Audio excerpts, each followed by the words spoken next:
delivered Oh, for you. thank you. Let's leave everything and go traveling. See what tomorrow brings. It's only a choice away. Let's back up and leave today. Let's see what tomorrow brings. So, this is where we stayed last night. I know Kelsey did a little update, but I just wanted to kind of go through a little bit. In most of these cabins, you'll find an American flag, maybe some others. And you want to put up the American flag outside. That kind of lets people know that you're staying there. These are, I call them adopted cabins, but that was an official program the BLM had a while ago that's no longer. And so I just call them that, but they're really just cabins out on public land. And no one's building anything new generally, but they're improving existing old mining shacks and stuff like that. So it's really just one of those things, you try and leave it better than you found it. And in general, you don't want to share the location online. I've seen many of them get burnt to the ground. You know, a bunch of people who don't appreciate it because they didn't find it or discover it, burn it to the ground, maybe partying too hard, maybe on purpose, maybe accidentally, I don't know. But really cool one to find. As of noon yesterday, I didn't know this existed. And then we had a wonderful night here, had a big fire, cooked our food on the fire, and we're just letting Tonto warm up, and we're taking off. So this is the kind of stuff I love to find though, where we had no intention of finding this, we didn't know it existed. We're not gonna say where this one is, but not to be mean or anything. Head out in the desert. I think at this point, my brother is the king of finding these. And I think he knows of, and together we know of, although he knows more than I do, 80 or 90 little cabins like this. Just little shacks in the middle of the desert or in the mountains that aren't really owned by anybody. Sometimes they're on somebody's mining claim. Sometimes they're just on BLM land. And you just kind of sweep up after them, you know, repair a hole in the roof if you see it, and sign the guest book and go on your way. So it's just a cool thing that still exists in the world.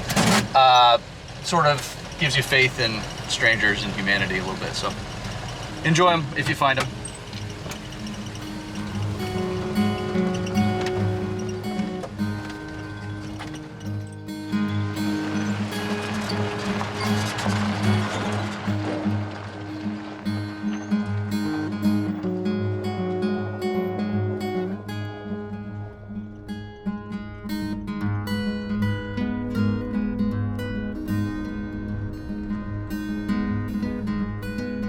Another day following, well, roughly following, the Arizona Peace Trail. We can't help but wander a little.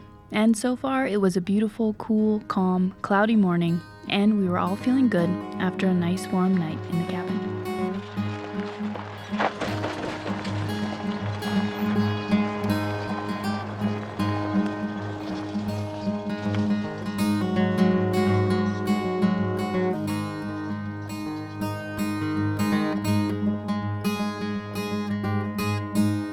There's something so unique about traveling in an old truck. The smell, the sounds, it's such a different experience than Goose. In Tonto, there aren't modern luxuries. I can't just press a button when I'm hot. It's all very analog, and frankly, I wouldn't change a thing, because it really shifts my mindset. The modern conveniences would seem out of place. I love the hand crank windows, manual transmission, and flaps that open for more airflow. It's all part of the charm.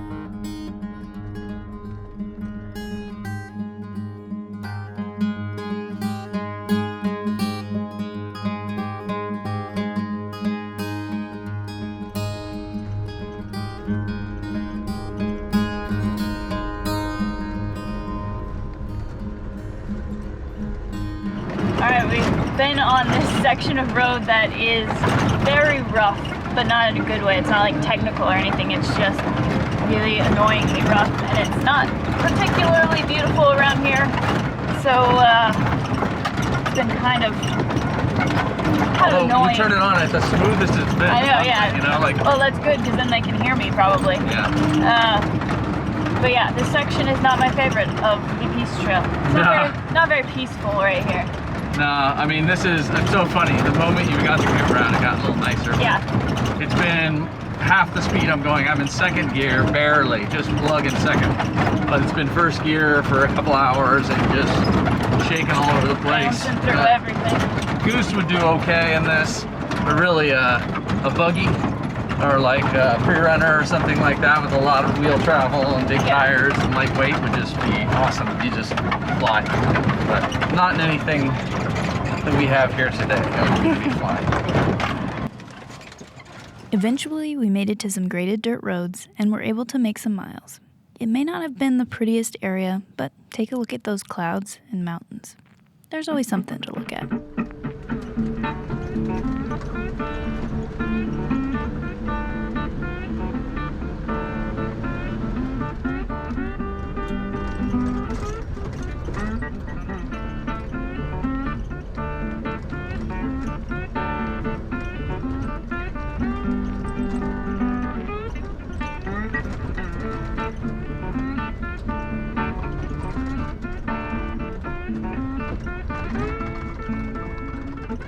It was just about time to call it a day and start searching for a camp, but we couldn't pass this up.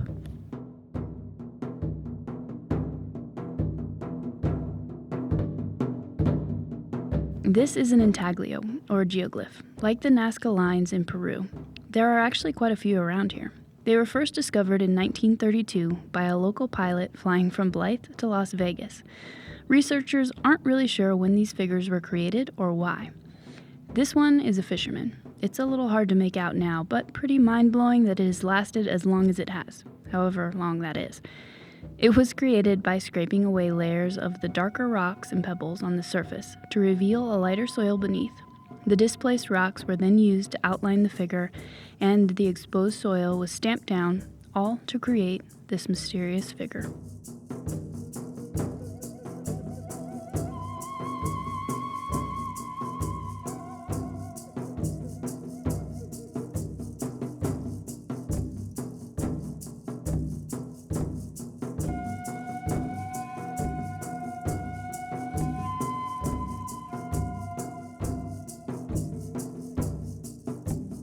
Okay, now it's time to find a good spot for the night.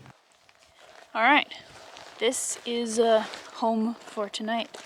Got Tonto back there, set up our tent somewhere over there, little fire pit, and check out that view. Not bad. We got a little sunshine right now. So we'll see. It doesn't look like it's gonna rain or anything, but it might get cloudy again. The breeze is chilly when the sun goes away. Dim is the sun. That was a long one, but it was a good one. It one. So many cool things today. And then one section of hateful trail. Yes. That was just like... bumpy and ugly. Not ugly, but not particularly pretty. If it was that bumpy and it was this view behind us,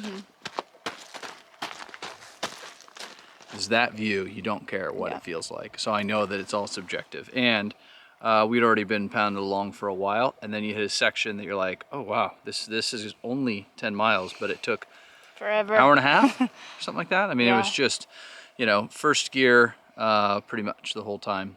And if you got second, then you'd hit a big bump and you'd be like, oh, sorry, Tonto. Yeah.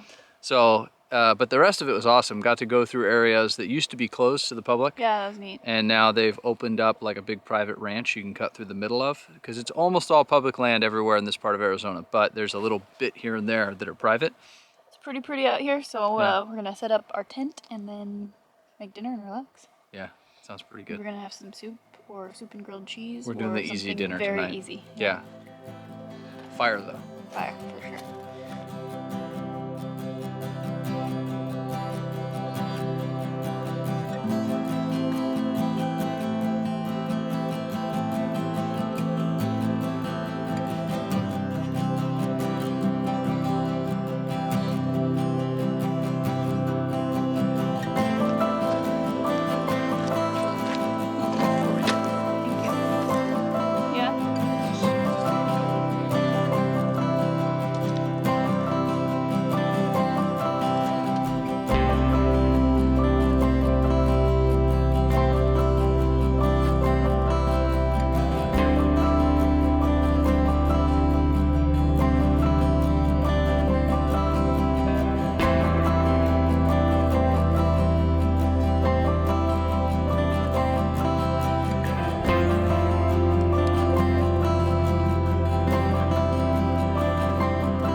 It's funny how a trip in Tonto slows me down and reminds me how simple life is, how good sitting by a fire can be, how a pretty sunset is hard to take your eyes off. I remember before we quit our jobs and hit the road, wondering what life had in store. I remember saying to Tim, if at the end of a year of travel we're broke, it's okay, because we can still go out into nature, even if it's just by foot. Being outside without connection, without the pressure of society, is my favorite. That's where I feel most myself. Where I feel small, where I feel inspired. Life really is pretty simple. We just like to complicate it. It's good to be reminded of the simplicity.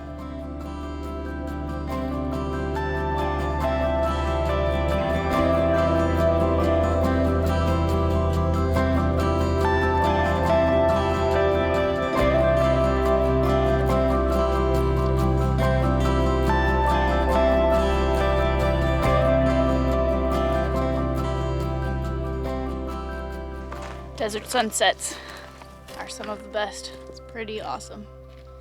Not a bad way to end the day. Fire and that view. Makes all the bumping around worth it. Well, as usual, thank you all for watching.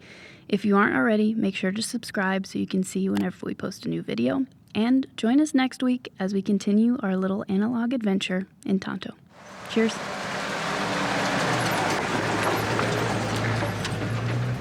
That was pretty gnarly for little old Tonto. Tim did a great job driving through that with a manual. The rock crawling stuff gets a lot more challenging.